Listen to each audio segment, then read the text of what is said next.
the early 1990s, we got involved in this thing, and we did not mean to do this at all. Meet Mr. Jim Turner. He built the model. And Jim Turner came over to my house. He and I knew each other for years. We worked in the same engineering firm, and so did my brother Thomas.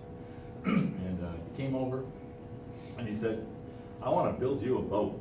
Well, Jim had built railroads and everything else before, but he had stopped building the railroads and decided to build boats, and beautiful models. And he says, I want to build you a boat. And I said, Jim, your ships are so beautiful. I said, they would sit about 10 minutes on our mantle before one of my 5 kids would down it with some flying object. Just couldn't allow that to happen. He said, I want to build you a boat. I said, wow, okay. You know, I saw a picture, and it was an interesting picture. We could build a train ferry. How would that work? He says, well, that would work. And I said, we could use it for a reverse loop. We could use it to go from one section of the railroad to another. We'll put it on a cart. Or we could just use it to go to a staging yard. We could do anything with it once we have a boat. He says, well, I'll build you a boat. And I said, well, I'm a Southern Pacific fan, and I just happened to find a book that I found pretty interesting last month at the railroad show. And so what I'd like to do is see what you think of this boat. Oops, I went too fast. So this is the book by Bill Yenny. And in that book is a centerfold. Has a whole new meaning to us old guys, doesn't it? Anyway, Yeah. there's this, and Jim looked at that boat, and he looks at it, and he looks at it, and he says, holy cow, gee whiz, oh my gosh. And I said, what the heck are you looking at, Jim? He says, that boat, it's enormous, it's huge. He says, and look at that, it's got the steam engines on it. No boat around here ever carried the steam engines, and it's got 2 walking beam engines. No boat I've ever known had 2 walking beam engines. And I just stood there and said, what's a walking beam engine? We'll get into that. And here's the, you know, Jim just really saw it all. You can barely see the walking beam engines. Whoops, excuse me. Yeah, I'm having a little trouble with the buttons here, so I apologize. Loud and back, loud. Okay. And this is what it said. It said, the Solano departs from Port Costa and on the Central Pacific Railroad and so forth. And so I said, wow, this is pretty interesting. We'll find out some information. My brother came to the town about 2 months later, and my brother Thomas, and he says, hey, what's going on? And I said, hey, we're thinking about building a train ferry. And he says, well, and I said, and if we get the plans, Jim will build this thing. He says, well, that'd be great. He says, I'm on the wide world web, and I can communicate with all kinds of museums and libraries and universities. And I said, wow, never heard of the wide world web, www. Really? So he goes back to Phoenix, Arizona, and he starts looking things up, and I get a long distance telephone call. He says, Bill, I've been searching. Nobody seems to know what we're talking about. I said, oh, well, let me do some research up here. We found out that it went between a town called Benicia and Port Costa. So I'll look that up on a map, on the Southern Pacific map, and I searched all over all the remote areas. Huh. And I found The pointer in the middle. pointer in the middle. The Benicia is right there, and Port Costa is just on the other side. And this is the double-track main line of the Southern Pacific Railroad. I said, my God, it's on the Southern Pacific main line, double-track. And that's the Transcontinental Railroad. He says, we got to go to California and find out what's going on, because nobody around here knows anything about it. So we headed to California. California's a big state, so we had lots of fun. We stopped off and came through San Bernardino, Beaumont Hill, and Cajon Pass, and Tehachapi Loop, and came on up to Benicia, which is right about there. And we asked every model railroader along the way, photographers all over there shooting the Southern Pacific, and kept asking, do you know anything about the Solano? You have any information on the Solano? They did not know what I'm talking about. You know, these guys are from California. I said, oh my gosh. But one man did say, well, it's not Benicia, it's Benicia. Oh, you know, Novi for Novi, and Lake Ryan for Said, wow, Benicia, okay, so let's go to Benicia. So we did. When we got to Benicia, oops, yeah, oh, pardon me, yeah. And what I want to show is that Sacramento is here. The railroad tracks actually come down this way here, but they basically follow I-80.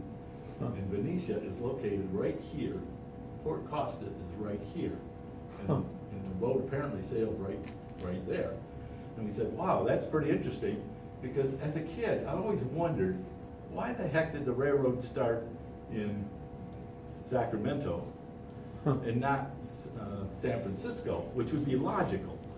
Well, the first problem is San Francisco's on a peninsula. Yeah. So you'd have to come down through the mountains and everything else and around. The railroad was coming much further north, and there's only two entrances into that big valley. And one is Feather River Canyon, and the other one is Donner Pass. There is no other entrance into that valley from the east. So that made sense. And this river comes through, and then when we went there, we realized that this road and the railroad was 20 feet above the swamp. We said, and actually farmland as well. And we said, what is going on here? Well, what it is this is the low point of this huge, huge valley. And they couldn't build a railroad through there, or at least they didn't believe they could. So that's why they started in Sacramento. Even in the gold rush days, they took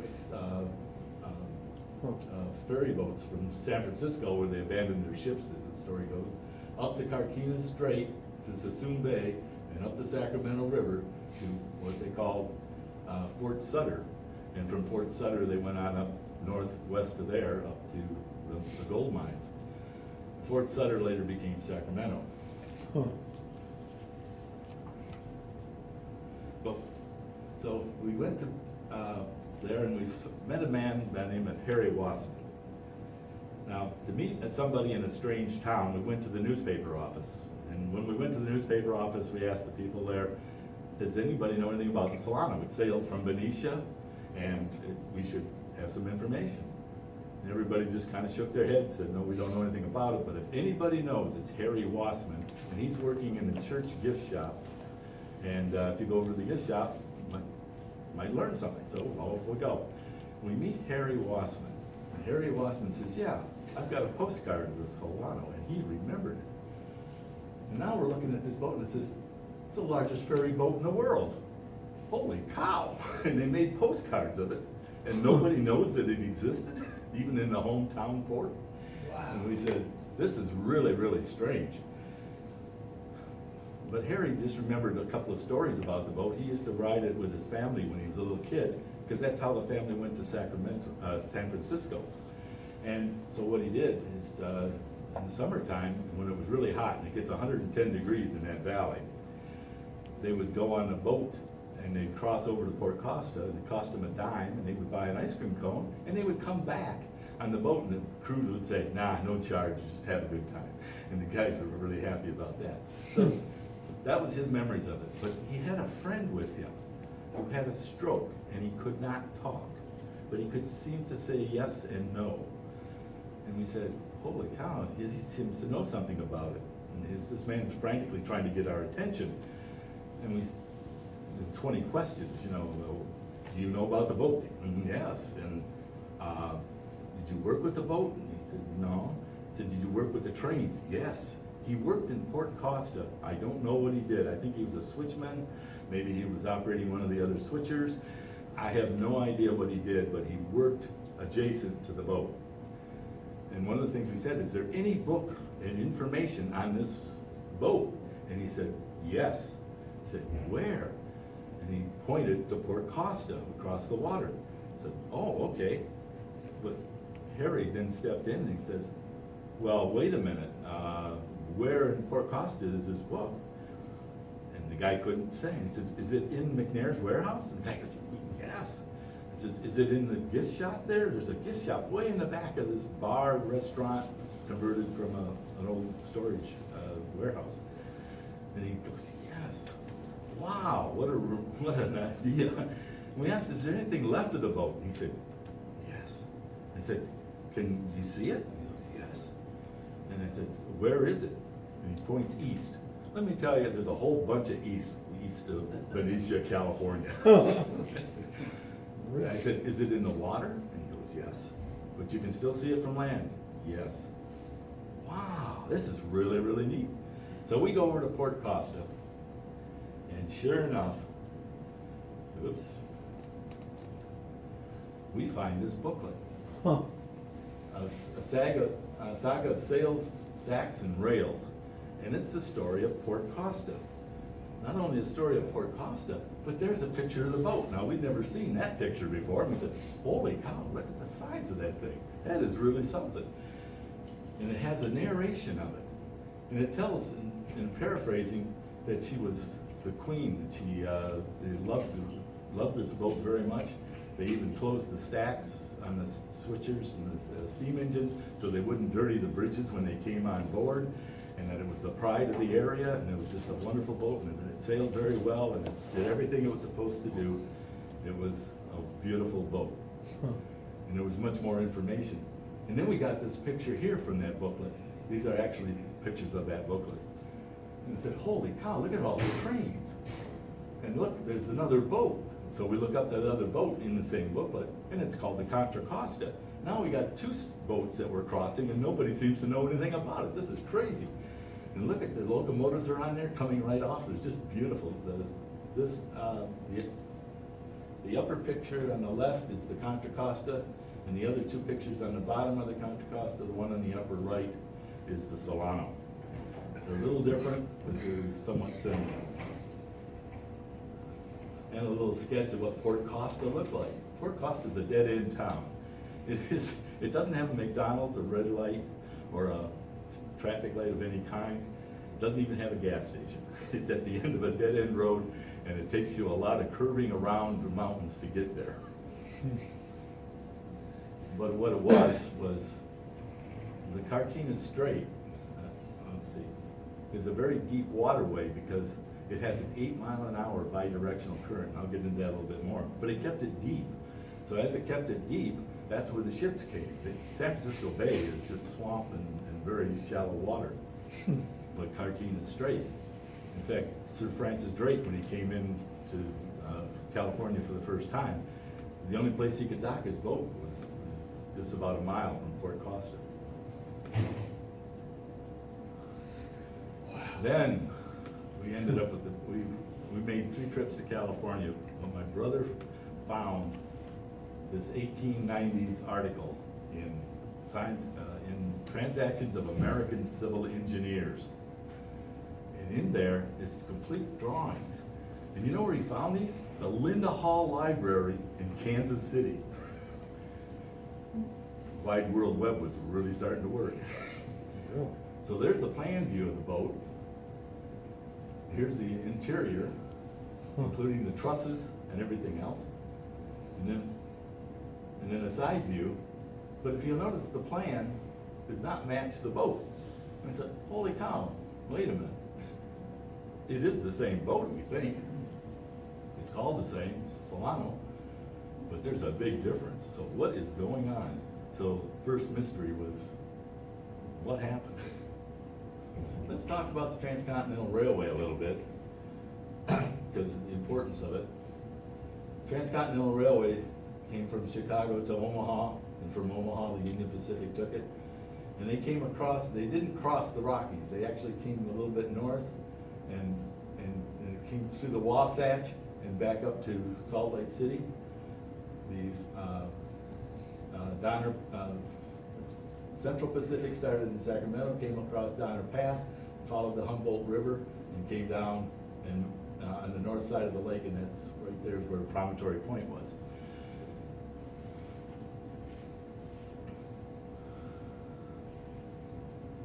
A better picture of the valley. Now this valley is really an amazing thing. It's 500 miles long. Jeez. And there's only one water outlet for the entire valley, and it's that. To give you some idea, Mount Shasta is at the north end, and we've got Donner Pass, and the other one up in here is where Feather River Canyon is. And the highest point is right here called Mount Whitney, and the lowest point is right there called Death Valley.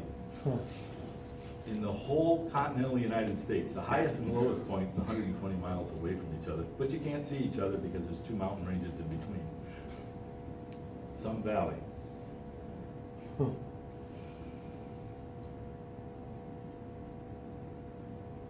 So you get a little picture of all that water coming down and settling in. And what it is the bottom of that swamp is very, very deep. It's way below sea level. And it's been mucked up for hundreds of thousands of years. And the runoff from Yosemite Falls and the snow melts of Mount Shasta and Donner Pass, etc. And all the rivers in that area all go into both the San Joaquin from the south and the Sacramento River from the north. Another picture of just how big that valley is. To give you some idea how big it is, the northern end was at Detroit.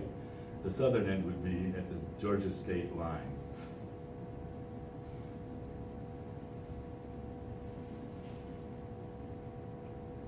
So when they started building the transcontinental railway, a lot of people didn't believe it could be done because it had to get over the mountains, it had to go through the deserts, that they had to deal with the Rocky Mountains, the Wasatch Mountains. There was a lot to deal with, so there wasn't any money to build railroads that way. But they did build a couple of small railroads. But at first, everything was handled by boat. That's the path of the boats. And when they first got the Transcontinental Railway, it ended in Sacramento. And for 6 months, everybody got on a ferry boat and went to San Francisco. And this is the end of Sacramento at the railroad station. And for 6 months. But then they started building other railroads to meet. I mean, after all, this was the connection with the rest of the world. The choices of getting to California before the Transcontinental Railway was either by wagon or by ship. And the ships had to go around to Cape Horn to get up to California. The other route was to go down to the Isthmus of Panama and cross and get malaria and come back up. So to get to California, it was almost totally remote. And California was pissed off. They were a state because of the gold rush and everything else. They had the money, and their government was collecting all this money from the ships that were coming into San Francisco, the import fees, and they weren't getting any money back. And they were kind of upset about that, so they were talking about secession because they figured they could do better on their own. So the Transcontinental Railway was really important in the United States. It was also important because the Mormons had taken over Utah and that area, and polygamy was not very popular with all the Christians. And it became a problem, and they thought that the railroad would help quell that, and because people would have to build the towns because the locomotives needed water and fuel, so all the towns along the route would have to be populated. They also had the local Indians too to deal with.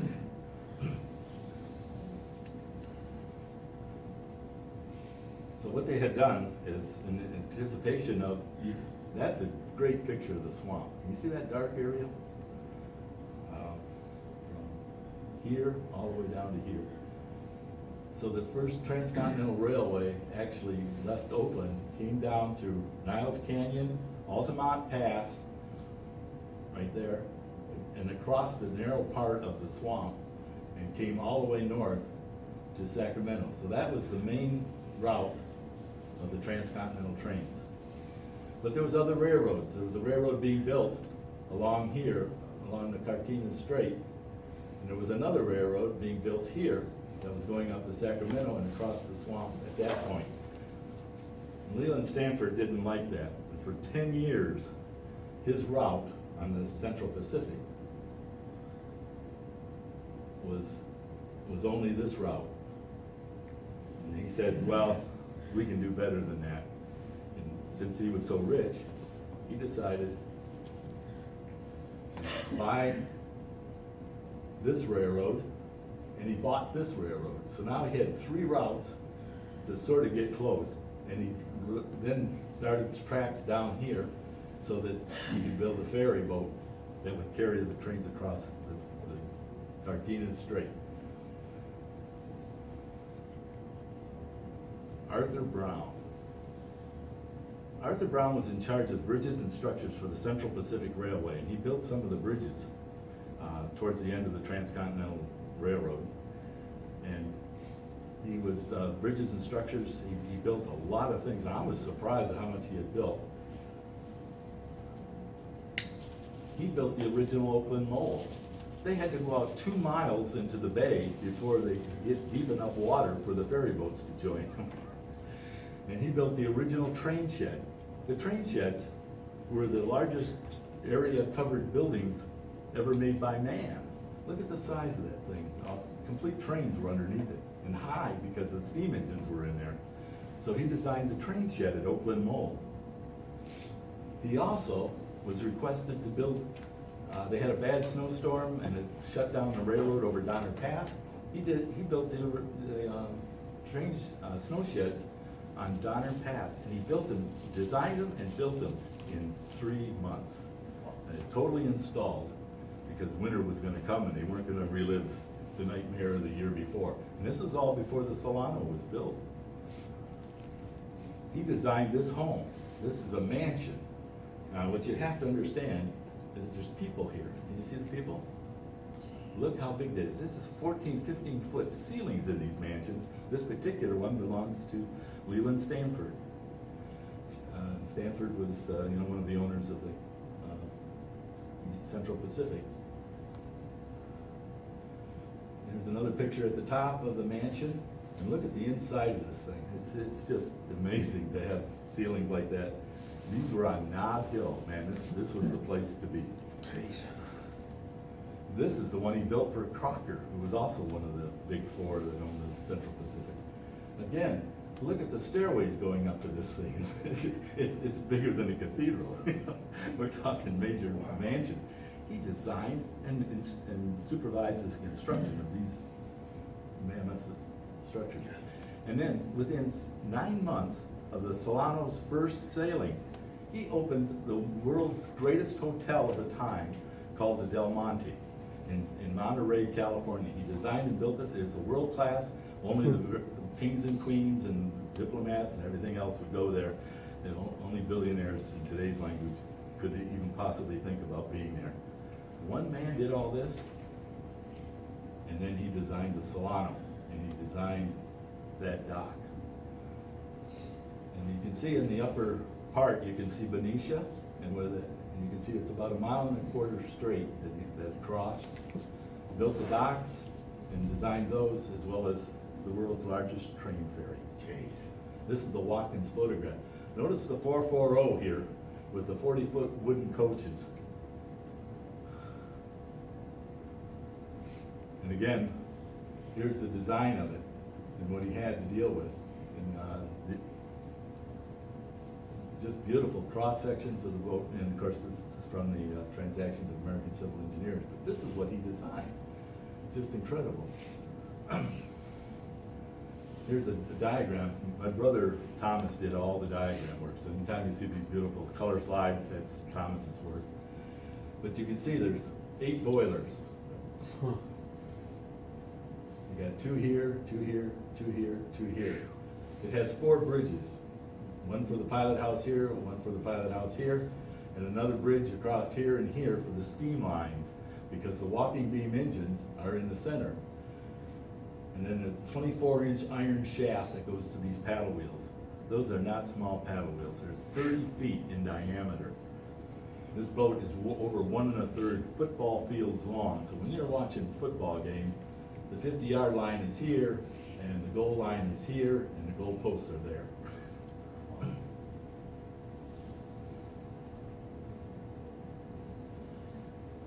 Let's talk about walking beam engines for a change, in case you don't know what one is. Here's 2 walking beam engines. It consists of an A-frame, usually made out of wood. Some were made out of metal in later years. And what it is it's a vertical barrel. And you can see the barrel here. They didn't have good boring technology at the time, but they could make whiskey barrels. But you didn't want a whiskey barrel. What you wanted was a cylindrical, straight barrel. And using barrel technology, they could make them very accurately and very nicely. And inside was a 5-foot diameter piston. This piston went up and down 11 feet because they only had 30 PSI in the boilers. So to get that much power out of the power they need, they made this very large. And then the problem was, though, is that now you've got the barrel and you got the piston inside, but then you have to have the guides up here so that the piston doesn't flop back and forth. It's got to be exactly flush. And you can't lay it down. If you laid it down, the steam would escape out the top. So it has to be vertical so that the pressures are equal all the way around and it goes up and down. And then in addition to that, when you're done, you're 50 feet in the air. This top here is 50 feet above the bottom of the hull. So at 50 feet above, you don't need all that energy up there. In fact, each one of these engines developed 2,250 horsepower. Imagine that much power. I mean, our diesels didn't get there for a long time, did they? Yeah. So what do? You don't need that power up there. You need it down where the paddles are. So you built a teeter-totter, and that's what that is. That's a teeter-totter, but the teeter-totter would break in a second, so you've got to reinforce it. And that's why that walking beam is there. So that beam goes up and down like a teeter-totter constantly, and the other end is connected to the shaft. We have another picture that will show that. You can see how big it is compared to a man. This happens to be the model. Wow.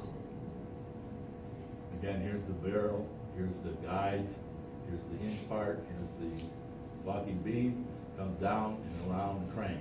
You can see it a little better on this one. You can see the crank is up. And then this is where the shaft connects. So did both of them work at the same time? Yes, both paddles worked at the same time. They were totally independent. There was no connection between the left paddle and the right paddle. Here's the actual walking beam of the Solano with Port Costa in the background. Walking beams were very common. This is the Eureka, and it was being rebuilt at the time. And you can see the walking beam engine, you can see the barrel right there, you can see the guides, you can see the whole thing in the A-frame as such. And look at that diameter. How tall are we talking about again? What's that? The height of it again? That point there, I don't know what it is on the Eureka, but on the Solano, it's 50 feet above the bottom of the boat. So you guys sitting down on the deck, right under the walking beam? Is it right above the? Yeah, there's two guys there. Right here? Yeah. Two guys Oh, sitting there. Yeah, there's two guys. Can you get an idea of the size of the paddle wheel and the size of people versus that? Okay. This was a very common, there were 100 boats on the Great Lakes that had side wheel paddles and A-frame engines. It was also called vertical beam engines. In San Francisco, most of the ferries at one time were of this type. In fact, here's one of them here. They're pretty well disguised because the cabins were up so high. Huh. Oh, another thing I did want to show you in another picture is this is called a hogging post. And it was on the Eureka, but you never see it because it's enclosed in the buildings. But on the Solano, you can see them because the buildings don't go up that high. So this type of structure was very, very common. It was held the boat in place. Wood warps and it bends and it droops. And to hold it together, you have to have cables. And you build almost an upside down bridge. And that's what that is, a hogging post. Huh. Very common, strange today, but very common then. Even used on locomotives, at least they tried. This is Baltimore and Ohio, and these are called the Grasshoppers. grasshoppers. Thank you. I almost called them crickets. I knew I was wrong.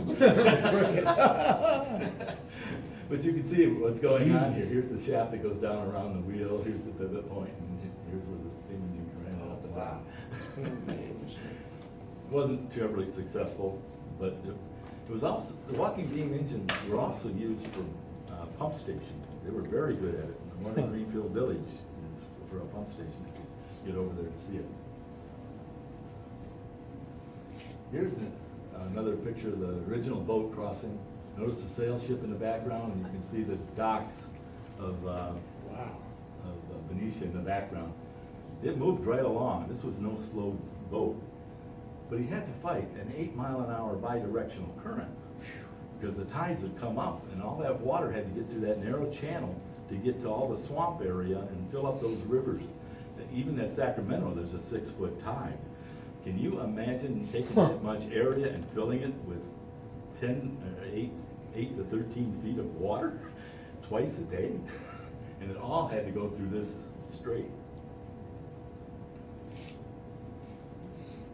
When they designed it, they did just like the Detroit River boats.